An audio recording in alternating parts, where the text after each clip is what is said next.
profecia, tanto da inscrição como do nome da criança, já é dado quando a criança nasce. Né? Porque diz, antes que o menino saiba dizer papai e mamãe, levará a riqueza de Damasco e o despojo de Samaria diante do rei da Síria. Agora, o verbo levará não tem um sujeito explícito aqui. Eu não sei como está na sua Bíblia, na de Jerusalém, diz assim... Qual parte? 4. Versículo 4. E os despojos de Samaria serão levados para o rei da Síria. Serão tomadas. Levarão? Aqui serão tomadas. Será carregada a riqueza de Damasco. O rei da Síria levará embora as riquezas de Damasco e Samaria. O rei da Síria levará embora? Então, porque o verbo não tem um sujeito, né, explícito assim. Então, levará, quem levará?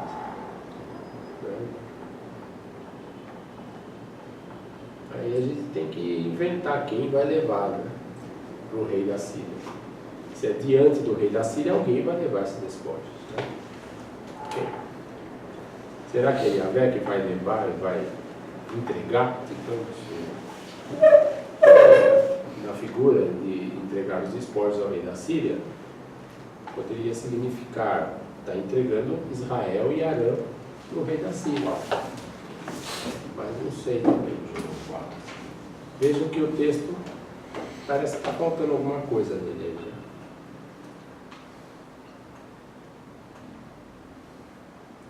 Mas o sentido está claro. Então deu para pegar agora a ideia da profecia aqui? Deu. Ótimo. Observações? Vai chegar na profetisa? Ah, profetiza. Aproximei-me da profetisa e concebeu e deu à luz um filho.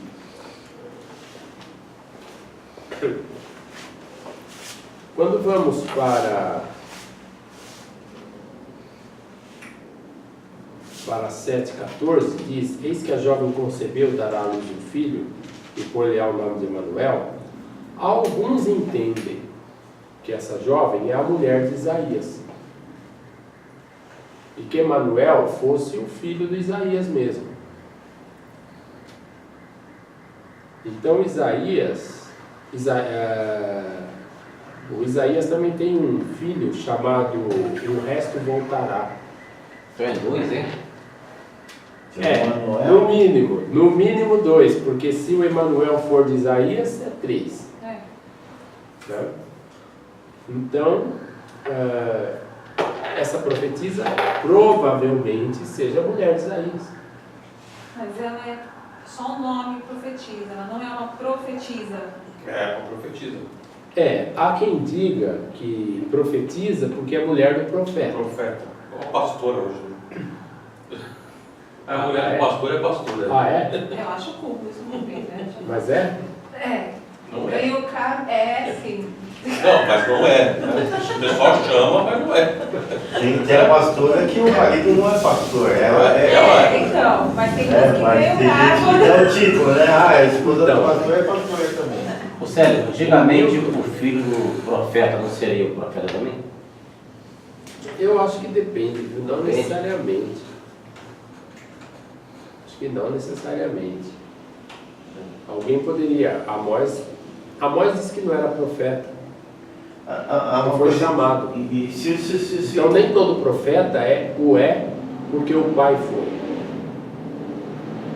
Uma coisa interessante, se essas crianças são filhos de Isaías, acontece uma coisa parecida com Oséias, né? Num outro contexto, então, mas os filhos de Oséias, eu falo, cada filho teu vai ter um nome diferente, significado e tal. Exatamente. E com Isaías o mesmo processo, né? Exato. O mesmo processo.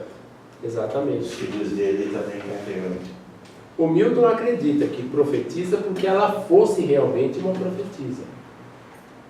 Como Hulda, Débora e outras foram profetisas. Né? Não era comum no Antigo Testamento. É possível. Então... Ou também pode ser como você falou agora. Né? Qual o nome dela? Profetiza do Yahvé, César? Ou César? Profetiza do Yahvé? Digamos que sim. Pode falar. Não. É porque assim. Como que eu. Deixa eu. Você vira. Começou a terminar. Essa foi legal. É porque nós temos um texto que agora está no cânon de uma religião monoteísta, né? Que é o judaísmo. No tempo de Isaías, como era a religião? Politeísta. Né? Assim como em José. O El para tudo quanto é lado. El disso, El daquilo, El. Então, se vocês olharem, por exemplo, um exemplo, tá? A Débora, Juíza? a juíza. Débora é em Juízes. Vamos olhar no capítulo 4. Juízes 4.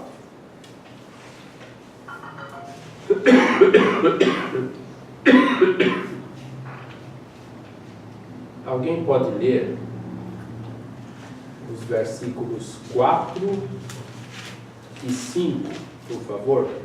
Nesta época, Débora, uma profetisa casada com Lapidote, julgava e liderava Israel. Ela sentava-se debaixo da conhecida tamareira de Débora, que ficava entre Ramá e Betel das montanhas de Efraim, e os filhos de Israel costumavam vir até ela para ajuizar-se sobre suas causas e questões. Aqui já fala da tamareira, né? Então a gente já imagina. Aí fala tamareira? Tamareira, que Não é a palmeira? questão da árvore, né? Não é Da palmeira? árvore sagrada, não, sagrada, aqui tamareira. Tá? Tamareira. A tamareira de Débora, ou seja, aquela questão que você falou dos símbolos A árabes. árvore da profecia é o palmeiras. Né? O texto aqui diz que ela se sentava debaixo da palmeira, que é a tamareira. Que é a do Palmeiras. King James, né? Tamareira. Eu não, por isso que se eu fosse torcer para algum time eu seria palmeirense. Mas como eu sou crente, eu não torço para time nenhum. Nem para São Paulo. São Paulo. Os corintianos dizem que é fiel, né? Pois é. Mas a palmeira, Só Deus é fiel. no contexto, se vocês fizerem uma pesquisa sobre iconografia, ou seja, o estudo dos ícones, dos desenhos, das representações religiosas do Oriente Médio Antigo, tanto do Egito quanto da Síria-Palestina, vocês verão que a tamareira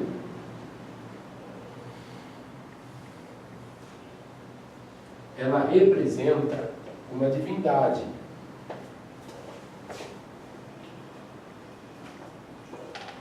Os egípcios também faziam a representação de uma deusa, a deusa da fertilidade, amamentando, muitas vezes amamentando duas crianças. E às vezes, no lugar da representação da deusa, temos a representação da tamareira. A tamareira, eu não sei desenhar a tamareira, e de cada lado, dois animais se alimentando da árvore. Tipo Avatar. Oi? Tipo Avatar.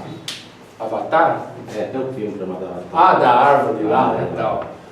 Então, a tamareira simboliza a deusa da fertilidade e tal, né, que nutre e alimenta. E não só isso, você falou também da questão dos carvalhais, do carvalho sagrado. Também representa a essa deusa. simbologia. Essa tradução aqui para palmeira é tamareira, na verdade? Possivelmente a tamareira. Porque palmeira parece com coqueiro, né? Mas possivelmente a tamareira. A tamareira, o que é? Israel agora é um grande produtor de tâmaras, né? É aquela que tem lá no. Lá Celso da CIA, aquela crônica que você fala, bem grandona, tem no tempo de Salomão? Essa não, né? Nas colunas tem uma tamareira, né? No bojo assim. Isso. É uma tamareira. Você não levou palmeira? Tem 4, bem assim. Não, as colunas. Nas colunas, no Isso. bojo das colunas, tem como se fosse uma tamareira. Tá, então. Eu passo lá, eu vejo. Então, no Oriente Médio Você Antigo, entrou lá já? Não. é que o nosso texto... Eles vão ele- deixar Fazer uma você excursão. Eles vão deixar você entrar, pensar que era o Valdomiro. Olha, dissidente. Mas a tamareira simboliza uma deusa. Né? Então, nesse caso, a profetisa Débora poderia... É que o texto já está assim... O texto é deuteronomista. Ele evoca uma tradição, uma lembrança de Débora, mas ele enquadra na teologia deuteronomista. Então, não há espaço para cheirar. Mas historicamente é outro papo. Né? Tem um texto lá, a bênção de José, a bênção de Jacó a José. No último capítulo, né, quase. Quando ele dá a bênção aos Do 12 leão. patriarcas, Fala sobre o leão. que ele vai falar que José é filho da que espalha. Ah, é Espalha verdade. os ramos para cima do muro, da fonte. Filho da árvore. Mas aí eu entendo isso aí muito bem, porque é a forma como o homem compreende Deus. É como ele... A divindade, né? Bem Exato. natural isso. Isso aí nunca me causou assim. Não, para mim também. Sem problema. Imagina o homem tentando materializar aquilo que ele sente, tentando expressar aquilo que ele... É por aquilo que o nutre de forma, né? Aquilo que é substancial para a vida dele. A tâmara é um elemento substancial para a vida de quem mora lá na região, né? Que morava lá. Fonte de energia. É uma delícia, né? Energia, E ela julgava debaixo dessa árvore. porque a árvore tem um sentido religioso. Só que o deuteronomista não explora isso porque não é a teologia dele. Ele só evoca a lembrança dela. Estudar. Então, assim, historicamente, ela seria uma profetisa de um Deus, de outro Deus? É possível. É possível que de Javé mesmo. Javé. Né? Mas Só ela que carregava Javé ali tudo. está associado com outras coisas. Mas ela dá toda a tradição dela, ela não tem, né? Então, quando Isaías fala da profetisa, provavelmente a mulher dele seja uma profetisa mesmo. Nos moldes de Débora. Não. É do templo, né? Talvez no templo ela profetize.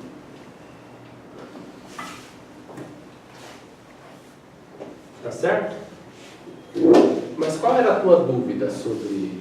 Isso mesmo, porque quando eu, antes de entrar no fazer esse curso, eu fiz uma pesquisa no YouTube sobre Isaías e ele fala que era uma profetisa, não por ser esposa de um profeta.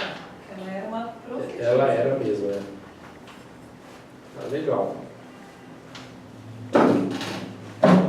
Mais alguma questão sobre esse ponto?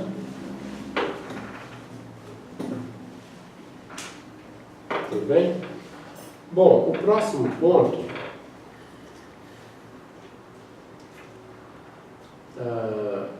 está no versículo 5. Vejam que no versículo 5, e acrescentou Yahvé a falar, ou novamente Yahvé, né, falou, disse. Nós temos o início de uma nova narrativa. Então, se nós fizermos a delimitação, aqui começa um novo ponto, um novo tópico, certo? Que vai até o Emanuel, do versículo 8. Porque o versículo 9, como nós já vimos, começa um outro assunto. Né? Tremei povos. Aí a coisa já é mais universalizante, mais geral. E assim adiante. Então, do 5 ao 8, nós temos um trecho, uma perícope. Em termos de coesão textual,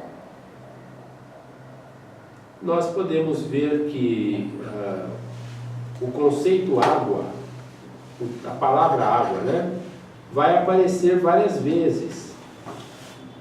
Tá? Ela será repetida e muitas vezes substituída, né? Parece. Ó, águas de Siloé que correm mansamente. Depois, o Senhor é o que faz subir águas do rio, poderosas e abundantes. Subirá sobre todo o leito dele do rio. Transbordará, são imagens vinculadas ao conceito de água, ao termo água, que já foi usado no começo. Então, com isso, nós percebemos a coesão no texto. Essas palavras, frases, relacionam-se de tal maneira que formam uma unidade, uma unidade de sentido. Há um tema básico aí, há um sentido aí que contribui para a unidade dessas frases, tá? Na transmissão de uma ideia. Portanto, aqui não tem lugar para dois textos, duas perícopes, é uma perícope só.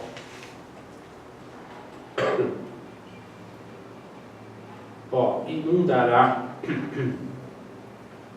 passará, até o pescoço alcançará, e o estender das asas dele encherá toda a largura da tua terra.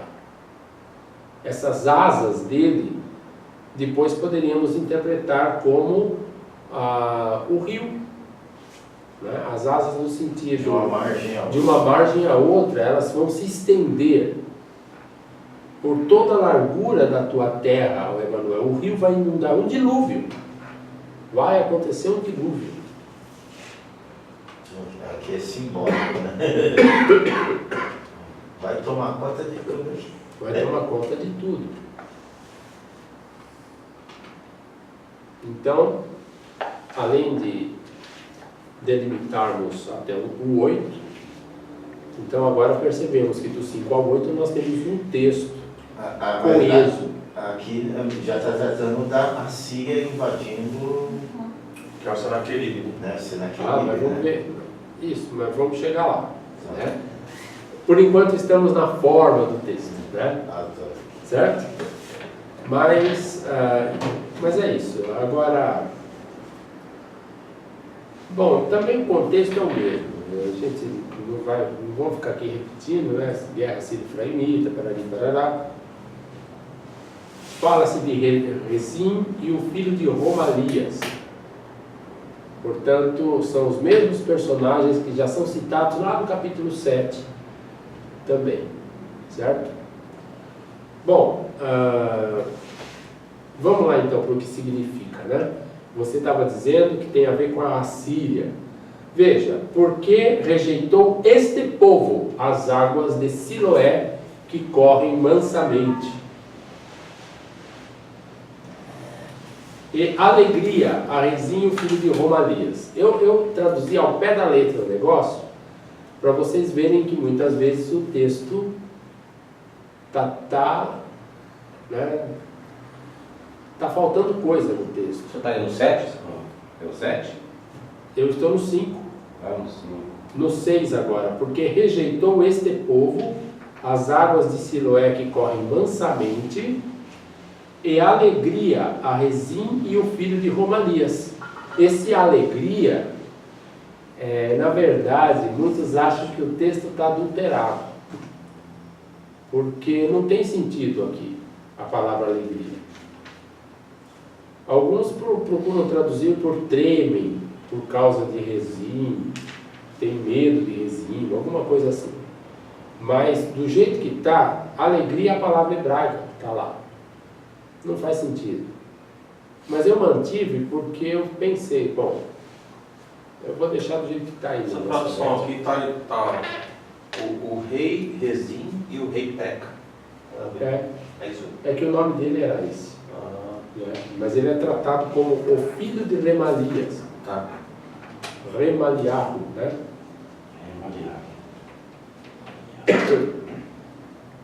Tá certo? Agora vejam só a questão do quem é que rejeitou as águas de Siloé. Judá. este povo. Que não dá. Vamos abrir em Isaías 6. Isaías 6.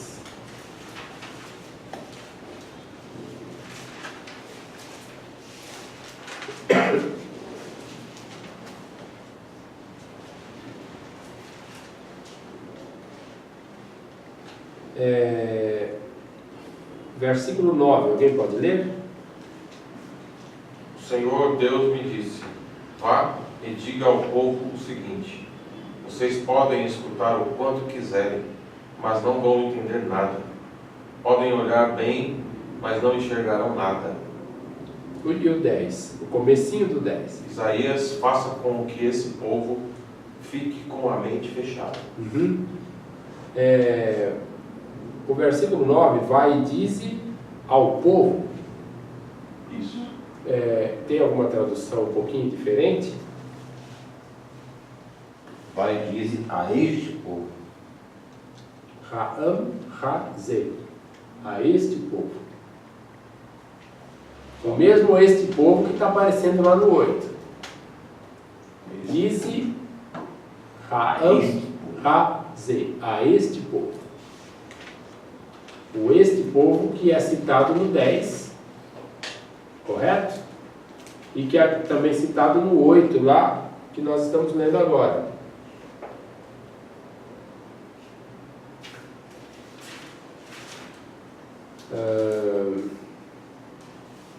Também vejam o versículo 11, que é um trecho de uma que nós iremos ler depois, mas dê uma olhadinha lá no 11. Com efeito, No mesmo capítulo 6? desculpe, eu penso e não falo, né? É o 7 e 11. 7, 11? Não, 8, 11, desculpe, eu estou ruim já. O 8, 11. 8, 11. O Senhor Deus pôs a sua poderosa mão sobre mim e avisou a mim e aos meus seguidores que não andássemos no caminho que o povo estava seguindo. Como está em outras traduções que o povo estava seguindo? Deste povo. Deste povo, o caminho deste povo. Deste povo mau. Né? Deste povo, não chamareis conspiração tudo que este povo chama conspiração. Né? Portanto, este povo tem a ver, provavelmente, com os habitantes de Jerusalém, do versículo 14. Logicamente, este povo que rejeitou as águas de Siloé, não penso que seja uma referência a todo mundo. É possível que seja este povo que pode ler a plaquinha de Isaías. Não é isso? O que você tem contra os líderes? Eu não tenho nada contra. Nada contra os líderes. Só Deus tem, né? Não é isso. Você tem contra o cara ganhou mais de 5 salários e você quer derrubar? Não tenho nada contra. Nada. O problema é que o jeito de fazer a leitura aqui do texto. Né? Que barato, né? Me parece que aqui em Jerusalém as elites estavam, né? E de fato, o Acaz e Companhia Limitada, eles não atuaram conforme a palavra do profeta. O profeta queria que eles confiassem em Deus, e eles preferiram confiar em quem? Fizeram um acordo. No rei da Síria, que depois iria destruir, devastar o país. Então, este povo são esses que tomam as decisões e que, em vez de confiar, né, em vez de querer, né, as águas de Siloé que correm mansamente, preferiram, aí diz, né, porque tremeram por causa de Razão e Romelias, né, o filho de agora eu confundi um nome com o outro, Romelias, aqui na Bíblia de Jerusalém. Sério? Remalias. Remaliahu, né? Remaliahu. Essas águas de Siloé tem alguma coisa a ver com aquele tanque? É o tanque. Tanque, né? Tá falando aí de Deus, né? Calminho, calminho, Deus. Tá? Alguns entendem como sendo as palavras de Deus. Alguns entendem como sendo as palavras dadas ao povo pelo profeta. Você só entende o que eu estou falando quando eu dou um deu ruim para você. Né? É. Quando eu chego de boa, você não quer nada comigo. Então, ou seja, em vez de seguirem a orientação que Deus lhes dá pela palavra, pelo profeta, eles preferem seguir seu próprio caminho e vão fazer alianças. Agora, veja lá o que vai acontecer. Por causa disso, por isso, eis que o Senhor, o Adonai, é o que faz subir sobre eles as águas do rio. Se eles não querem as mansas águas de... É uma ironia esse negócio. Não querem as águas mansas de Siloé e ouvir a palavra do profeta, pois agora vão ter que aguentar a enchente. As águas do rio. O rio aqui poderíamos entender, rio Eufrates. Do norte, né? Do norte. É o rio da Mesopotâmia, de onde vêm os assírios e posteriormente virão os babilônios.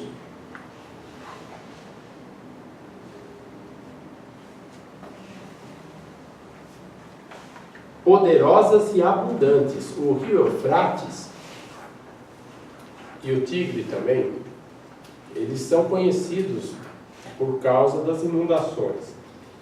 O mesmo ocorria no Nilo. No Nilo tinha o nilômetro, eles tinham o medidor de enchentes, porque para ver, porque a enchente do Nilo tinha que ser da mesma medida. Se fosse a menos, o povo passaria fome. Se fosse a mais, haveria destruição. E o Eufrates também se caracterizava por essas oscilações aí. Né? Quando havia muitas inundações e o leito do rio, né, o rio inundava a terra, era destruição. Na verdade, pegando o gancho agora, existe uma teoria de por que a civilização ela surgiu na Mesopotâmia e no Egito, e não na Palestina. Porque antes de haver Egito e Mesopotâmia, já havia também povoações na Turquia e na Palestina. Eles cultivavam, havia cultivo, havia tudo. No final da Era Glacial, a partir de 10, 9 mil anos, nós já vamos encontrar lá por 7º, 8º milênio antes de Cristo, centros urbanos que estão nascendo, se desenvolvendo na Turquia, por exemplo. E grupos agrícolas na Palestina. Jericó é uma das cidades mais antigas do mundo. O John Bright fala que é a mais antiga. Provavelmente. Mas, de qualquer maneira, por que na Mesopotâmia e no Egito? Por causa das inundações. As terras cultiváveis. Né? Não, antes de serem cultiváveis ou cultivadas, as terras, digamos, com as quais era difícil de lidar por causa das enchentes. Então, dado o grau de dificuldade para se controlar a natureza, né, para que eu possa produzir a civilização, né, e o uso de criatividade que tenho que ter no controle das águas, né, e aí eu vou formar os diques, canais artificiais e assim adiante, aí eu vou dar origem, início às grandes civilizações da Mesopotâmia e no Egito. Não é à toa que os mitos de criação falam de água. É a partir da água que surge o mundo. Porque o mundo para eles é a civilização. A civilização surge a partir das águas, das inundações, das enchentes. Então, com esse grau de dificuldade é que eu vou construir a civilização, que nasceu no Egito e na Mesopotâmia. Né? E o Espírito de Deus se movia sobre a face das águas. Eu acho que esse texto tem a ver com o trecho do mito babilônico de criação, quando o Marduk ele sopra sobre a Tiamat para matá-la, né? Aí tem o vento, o Ruach, né? O Ruach, né? E lá do Egito também, né? Tem a história de Tohu, Bohu também, que é É a Mesopotâmia, escuridão e o caos. é Babilônia. É. E a história do dilúvio também, tá? A narrativa babilônica, que é a epopeia de Gilgamesh, vai narrar a história Mas do gigante dilúvio. homossexual, essa história é isso. Mas a história da Babilônia, do dilúvio, também vai se desenvolver na Mesopotâmia. Vem lá dos Sumérios, por quê? Provavelmente por causa das constantes inundações que havia. Há evidências em Ur, há evidências em várias cidades antigas da Suméria, datadas de 2.700, 2.900, 3.000 anos, 4.000 anos antes de Cristo, mostrando o grau de destruição que o Eufrates causava com suas inundações. Então, a partir provavelmente dessas histórias e experiências, é que se construiu a lenda do dilúvio lá da Babilônia e assim adiante. Gilgamesh. Do Gilgamesh. Quem deu uma aula sobre Gilgamesh bem legal, o professor Clóvis, lá, o de Barros Filho. Ele faz ele conta a história, né, de Gilgamesh, a mitologia, né, o que significa, muito, muito bacana. O Clóvis de Barros Filhos, ele é jurista. Não, Clóvis de Barros Filho, ele é professor Ah, que da coincidência. USP, catedrático da USP. Então, Mas ele é filósofo? Nós também temos um jurista famoso. Clóvis de Barros Filhos. Ele dá uma aula bem legal sobre Gilgamesh, o mito de Gilgamesh. Exato. Legal. E essa é a história do dilúvio. Né? Por isso que na Bíblia eu também penso que a história do dilúvio que está em Gênesis é mais metafórica nesse sentido. O dilúvio, na verdade, ali, na minha opinião, em termos literários, ele é a expressão do grande dilúvio que aconteceu com a destruição de Jerusalém pelos babilônicos. É a devastação total do país, do Estado. Né? E não é à toa que o próprio Isaías, no capítulo 8, ao se referir aos assírios, ele vai falar que o rio Eufrates inundou. Houve um dilúvio até o pescoço, vai chegar até o pescoço. E acontecerá que o estender das asas dele encherá toda a largura da tua terra, Immanuel. Há quem diga até que a referência dessa perícope aqui possa já estar ligada à invasão de Senaqueribe, porque Senaqueribe invadiu Judá e ele realmente devastou o país inteiro. Por que vê esse Emmanuel aqui no final? Deus está conosco. O nome do menino, a mesma criança cujo nome já aparece no capítulo 7. Ele coloca o Emmanuel no final para falar que Deus está Deus conosco. está conosco. Porque também na questão do Senaqueribe, no final Deus, né? Dá livramento. É um sinal de esperança. Fica os remanescentes. O sinal é o Isaías.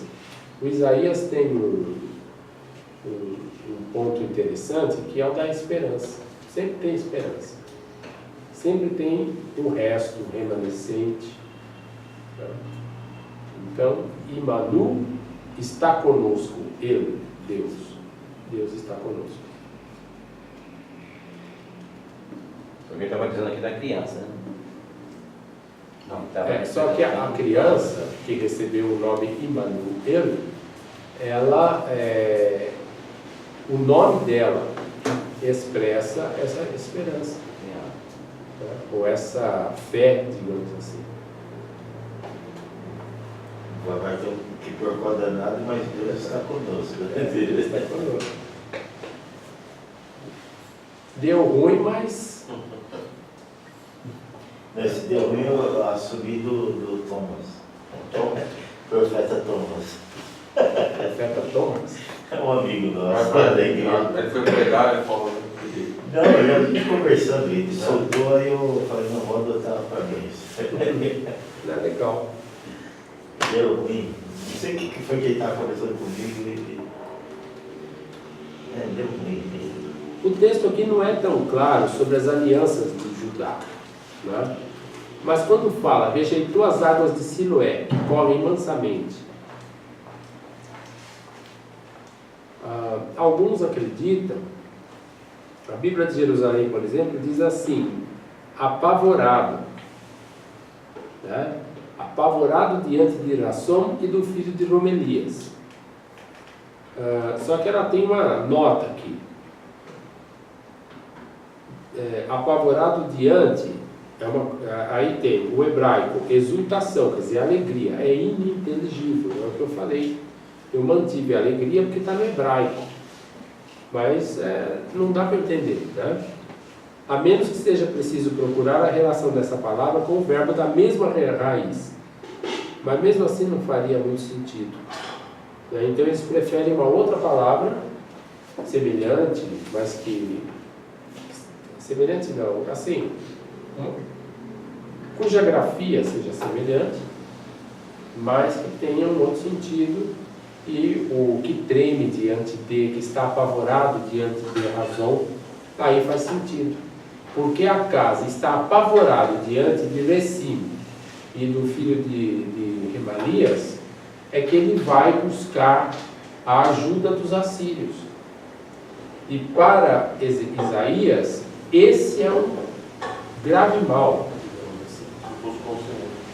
Ele não busca Deus, ele não confia em Javé, ele prefere confiar no rei da Síria, justamente aquele que a seguir sobre ele é dito aqui, que virá e inundará o país. Quer dizer, você vai buscar aliança com aquele que vai destruir o país, teu país. No mínimo, ele já percebeu que aquela aliança política, né? A Síria já estava se levantando e ele percebeu que vou fazer aliança com o cara antes dele chegar até aqui, que ele percebeu que de alguma forma o cara ia chegar. Então é melhor que ele chegue aqui como um aliado do que como um inimigo.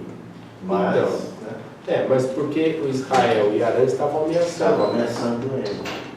Então, este povo, portanto, pode ser o rei, a casa de Davi, e o seu povo, como são citados no capítulo 7. O inimigo do meu inimigo é meu amigo. Né? E este povo é que vai seguir. Eles não querem as águas que vêm de Deus, calmas, mansas.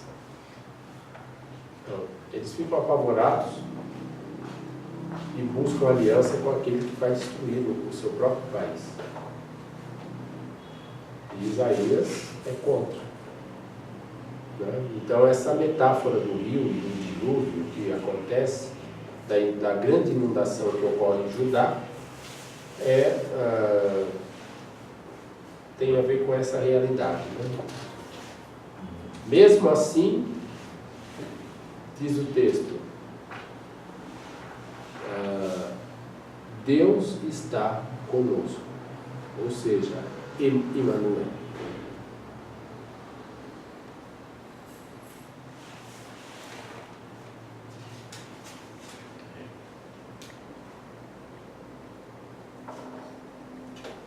Esse é o bom de Isaías.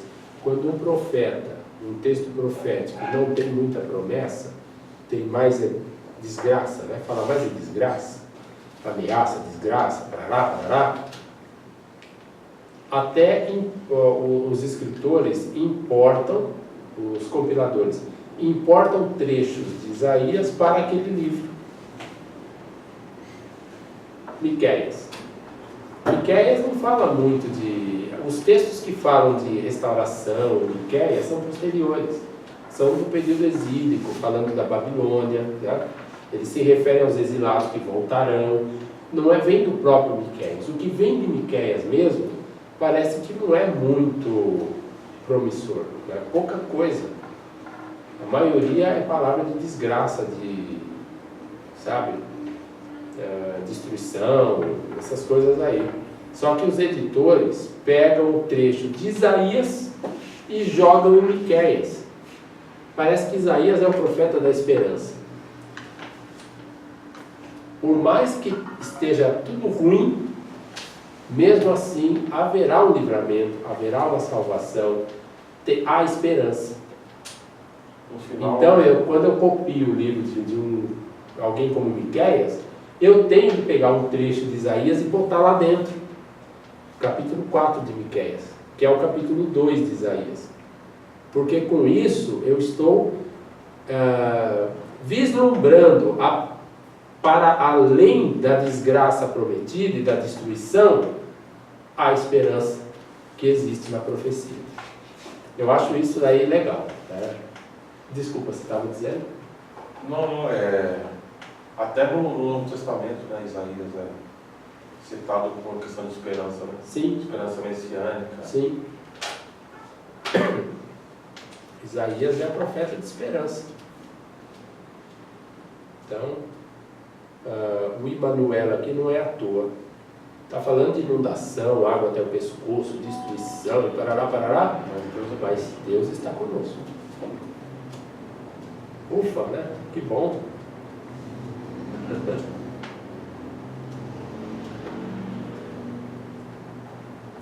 Observações?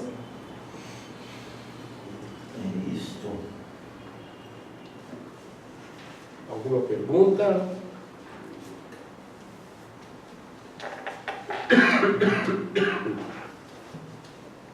Pergunta? Na verdade, só uma curiosidade. A gente tem falado bastante do povo assírio. E que, pelo que eu estou vendo, eles eram um povo bem forte. Em que momento eles foram extintos, assim, eles perderam essa força e... Então, depois que morreu o rei Assurbanipal, que foi a última grande estrela dos assírios,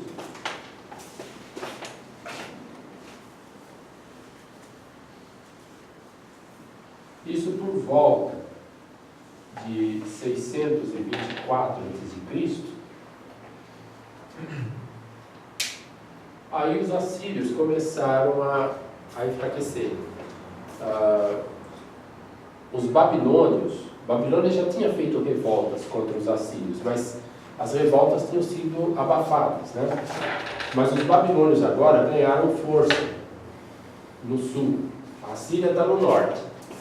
Né? Aqui temos o Eufrates, o Tigre, temos Babilônia e a Assíria. Aqui é a Síria. A Babilônia agora estava mais fortalecida, junto com os medos na região do atual Irã, que também era um reino forte, e os dois aliados agora investiram contra os assírios. Sozinho ninguém conseguia.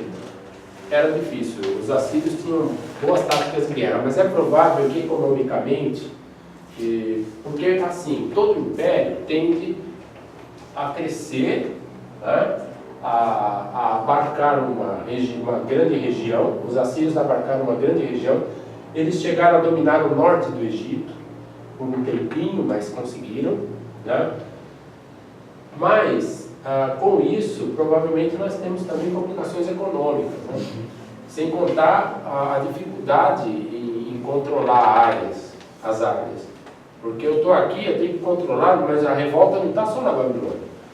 Tem outros lugares também descontentes, insatisfeitos. Só que Babilônia agora adquiriu força junto dos medos, né? E com isso os assírios precisaram se concentrar mais nesse pedaço, né, da sua própria região, por causa dessa ameaça. Então o que vai acontecer? A região de Israel, antes ocupada, agora vai ficar mais desprotegida. E Judá vai ficar livre dos assírios. Esta é a época da reforma de Josias, o rei Josias.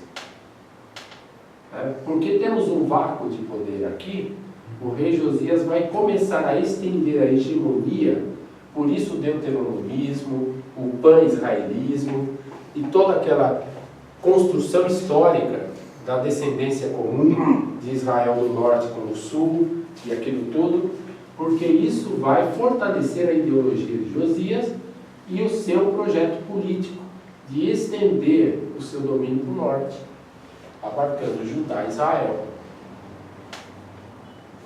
Porque temos um vácuo. Os assírios enfraquecem porque, primeiro, eles têm que atender agora a essa demanda política e bélica que vem de Babilônia e dos Médios. Mas eles estão enfraquecidos. Começam a enfraquecer economicamente também. Né? Os egípcios, que eram inimigos dos assírios, agora com Necal II, eles vão para ajudar os assírios contra os babilônios. Os egípcios têm a pretensão de, claro, estender o domínio para essa. Eles sempre quiseram retornar aos modelos do novo império, né? Do século XV, XIV, etc. Então, agora eles querem esse pedaço, mas eles vão auxiliar os assírios porque eles veem a ameaça dos babilônios. É por isso que nesse contexto é que Josias morre, porque ele tem que se deparar com o faraó. Né? O faraó é uma potência bélica.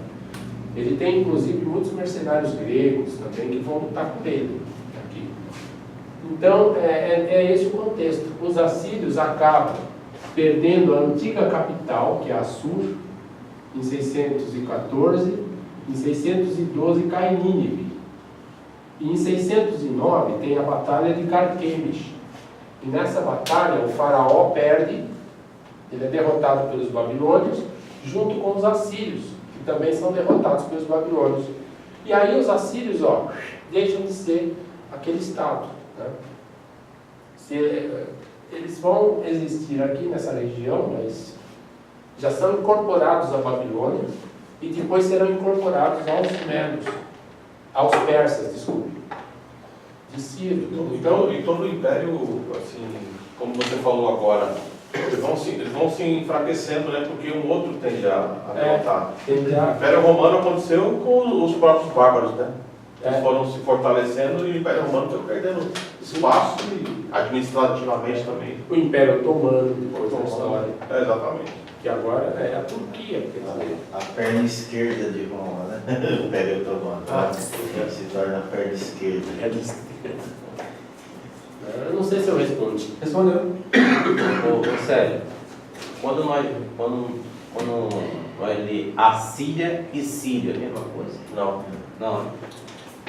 Síria é Arã. Todo aquele que está falando de Arã lá, Arã é o... Assíria e Síria. Síria é um país e a Síria A Bíblia fala dos sírios. Os sírios, Sírio. bem Haddad, por exemplo. Isso. Sírio. Agora, Assurbanipal, Senaqueribe, tudo da Síria. Tudo da Síria. Sírio. A Assíria era essa região do norte do Iraque, próxima do rio Tigre. Dos povos. Então, vem para lá. Os arameus estão aqui, onde está hoje a Síria. Então, essa parte do Iraque, vindo para a região da Síria atual. Síria atual. A Assíria não é a Síria. Tirando o artigo definido. Síria não é a Síria.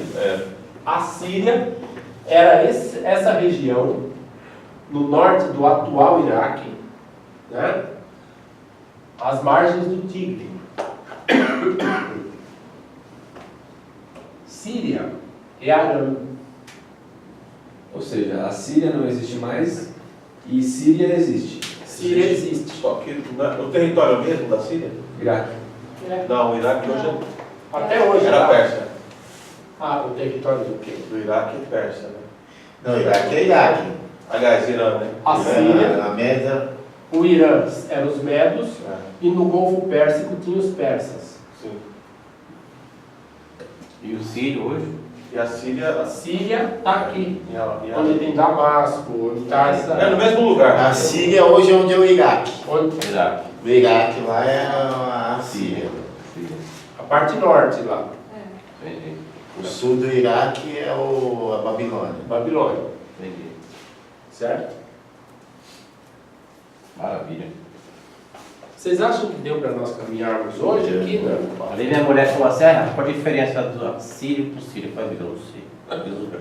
Pensava que o pastor Rubens Deus não me revelou. é que né, é um bolo tão grande, você fica meio... É, por causa que a história antiga é complicada. É.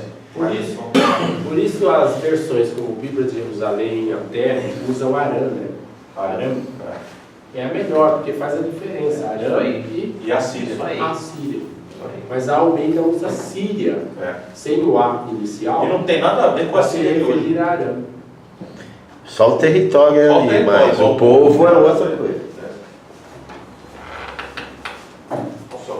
Mas eu acho que os descendentes estão todos lá. Não tá? É, sim, sim. Mas uma mistura abandonada. É uma mistureba, né? É o Brasil danado, né? É, o Brasil é... O Brasil é maravilhoso. Por causa disso, né? É. Mistura também. Legal isso. Você já foi no Museu do Imigrante? Não, Ali na Belém ali? não. Vale a pena. Onde fica? No Belém. Ó, eu tenho um mapa aqui. Quem tá perguntando? Aqui tem um mapa. Esse livro será que tem lá na Paula? Vou pegar esse livro lá. É, a Ana me trouxe.